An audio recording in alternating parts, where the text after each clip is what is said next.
Sorry about that. What up there, people? Just took a hit. Today's video is that companion video I agreed to make. It's going to be called I'm Going In to Why I Love Zack Snyder. This is like the second part to my BBS video from a few days ago. The main point of it is I'm going to go into just detail why I'm a Zack Snyder fan, why he's... I think I look at him as like one of my favorite modern directors within like the last decade. And yeah.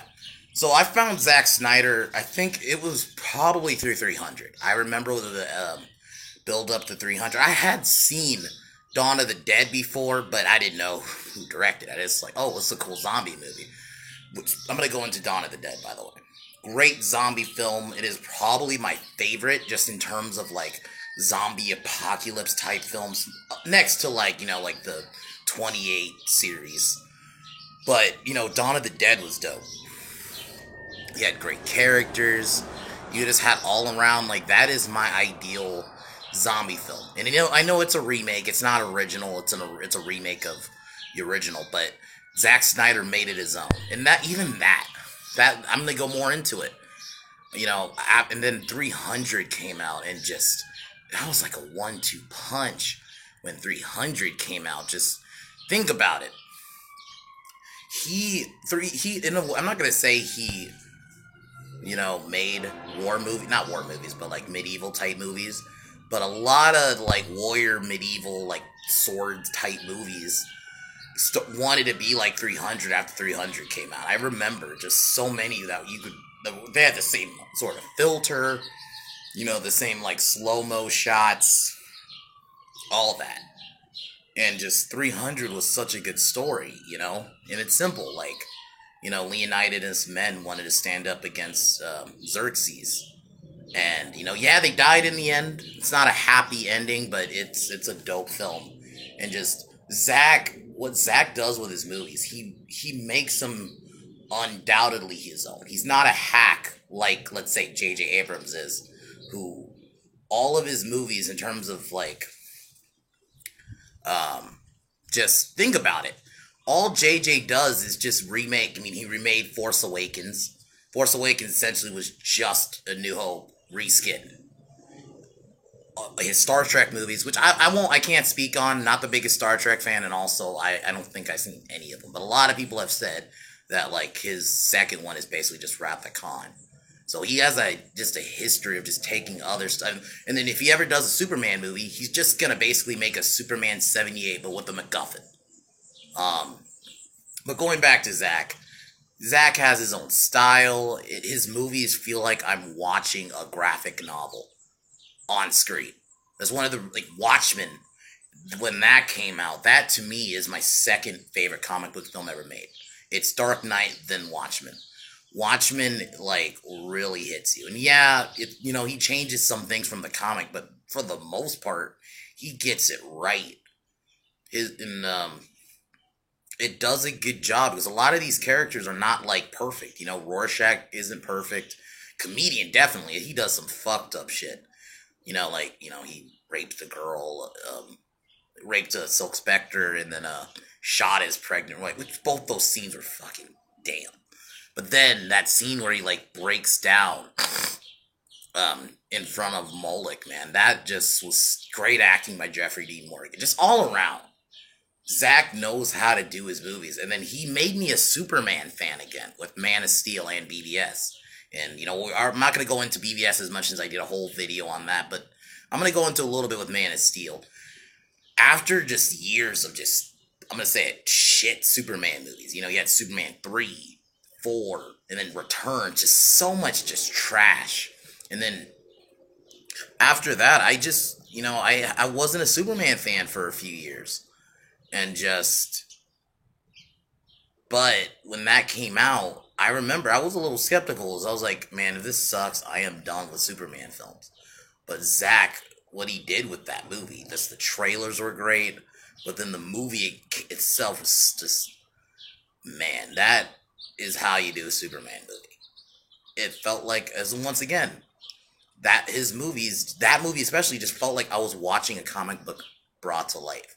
The way he shoots, the music. That's another thing. Zach knows his scores, and he always does stuff with Hans Zimmer, and it's not surprising.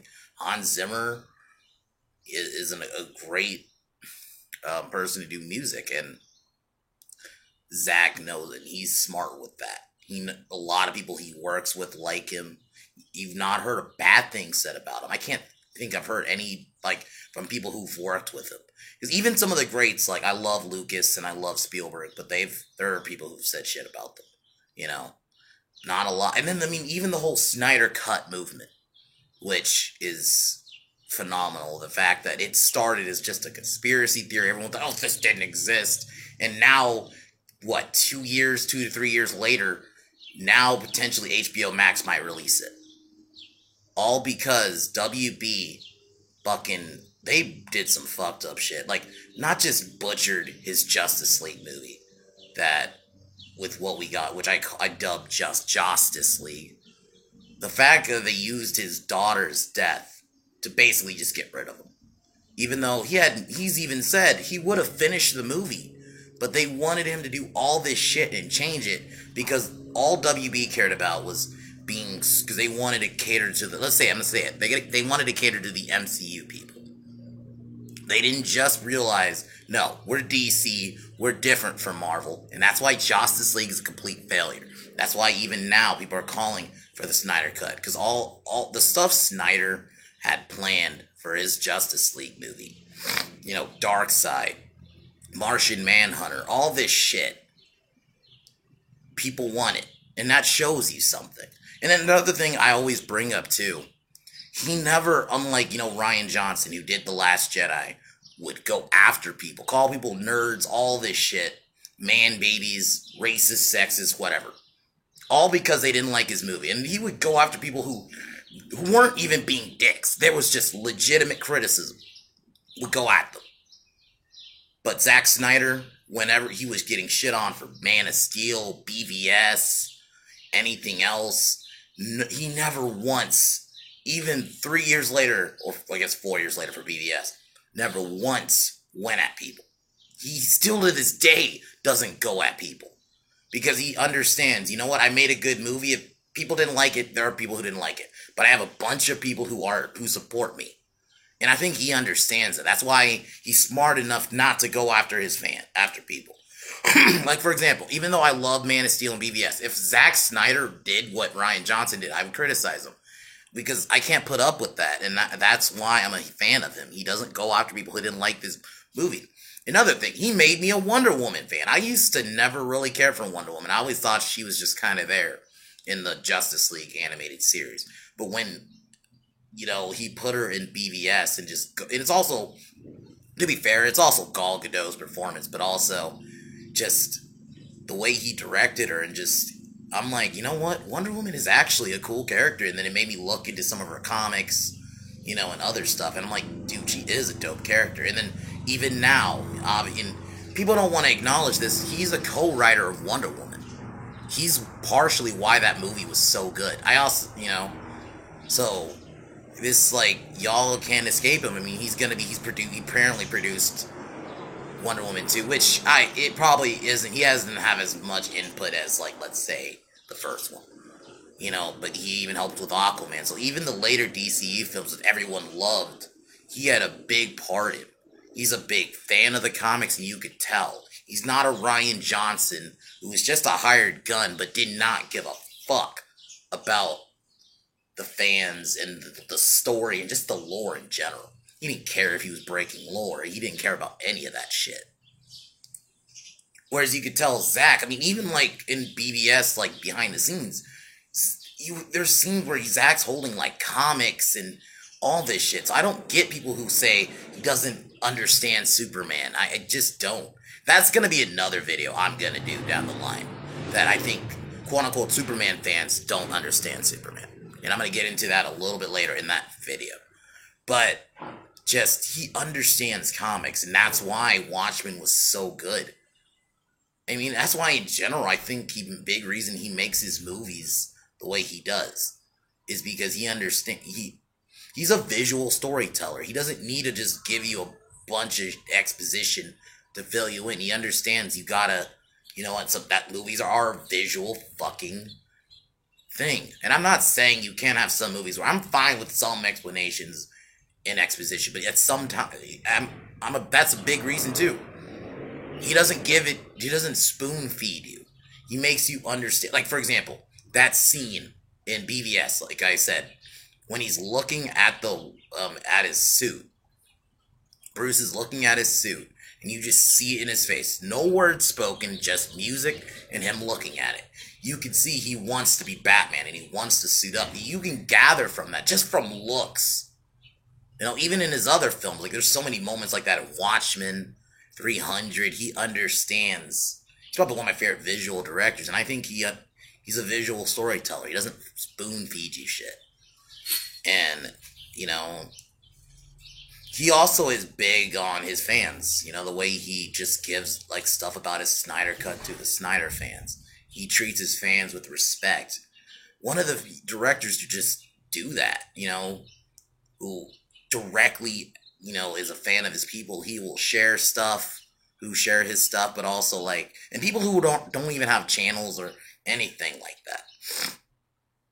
You know? It's just, he's such an awesome director, and just an awesome person in general, not just an awesome director. But, you know, that's just all. I just wanted to get that out of my chest, because, you know, I just think a lot of the hate he gets is bullshit. Like, a lot of people like to call him Hack Snyder. He's better than a lot of the, and I'm gonna say it, he's better than the Russos. He's better than Joss Whedon. You know, but I'm not gonna do that. I just wanted to just say, like, I just wanted to go into why I like him, why I love his movies, why I think you know, I'm gonna add in one more reason. He doesn't put, like, political agendas in his movies. He just lets the movie speak for itself. He didn't make Watchmen, that movie came out in 2009. He didn't put 2009 politics in that movie. He let his movies speak for himself. He doesn't put stupid political agendas. And when you do, you get shit like fucking Charlie's Angels. A lot of the new Star Wars movies cared more about pushing an agenda than just... His movies are diverse just cuz. He doesn't say, you know what? No, I need black people and all these other groups in my movie. He understands, no, you gotta make it natural. He's not... He's awesome with female characters. He doesn't make the Mary Sues who are good at everything and then just shit on... No, he makes everybody, you know, flawed but badass. And I think that's one reason another reason. He doesn't put, like, a lot of these stupid political bullshit in his movies. And I think that's another reason I just think Hollywood in general doesn't like him. He's very much his own style. He doesn't cater to anything. He doesn't push any bullshit. So I just, you know, wanted to get into that, you know, why I love the guy. The shit he gets is bullshit. Even if you don't like his movies, don't go at him. He doesn't say anything. He's not a Rian Johnson who shit on people. So I just wanted to get that out of there and do this two-parter. I'm thinking tomorrow or Saturday I am going to do that MCU video where I criticize it. So, yeah, I'll talk to you guys next time. Peace.